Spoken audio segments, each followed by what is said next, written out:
Hello, my name is Marcus. I'm the compiler of a collection of therapy quotes entitled 1001 Windmills of the Mind, a collection of advanced self-help quotes taken from a philosophical, psychodynamic, or psychoanalytic perspective, which long ago, as I understand, is referred to by some, or perhaps many, as philosophical medicine and narrative medicine.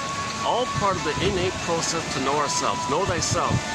So when we say know thyself, a lot of us, we don't know. That's the repressed self, the denied self, the hidden self, the secret self, the shadow self. It's the one who walks with me, who's not like me, who is me. Someone's living my life, I know nothing about him. Everything about you that you don't know, if you were to bundle up, so to speak, and create a character that personifies or embodies or expresses, or you can see through the character, everything about you via this character, that's your double self, your shadow self, your secret self. So this is like the stranger within idea.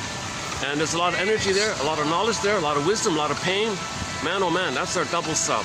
And the idea is when we want to know ourselves, we got to know the shadow self, because that's us. That shadow is mainly us. It's mainly us. Our embodiment's in there. The golden ball is in there. The blue jay of happiness is in there. The knowledge of how we cope with trauma is in there. Knowledge of which defense mechanisms, well, the defense mechanisms that we're using, we see it there. And we got to be conscious and be aware of it in order to reclaim, resynthesize, re-own aspects of ourselves that we've denied, want to get it back.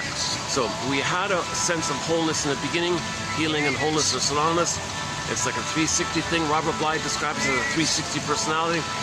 But usually at birth, okay, the main part of us, we have the feeling self, the ontological self, the sense of self, okay, this embodiment, the soulment, okay, the yin, the shakti, the beingness, like to be. When you say to be, it's the authentic be, like I am, that am, okay, that amness, the beingness, that's your feeling at home within, like that. That's your true self, your core self. So Miss Core, in the Greek myth, Miss Core, meaning a personification symbol, princess core of the feminine, of the beingness. So you create a princess as code for the feminine.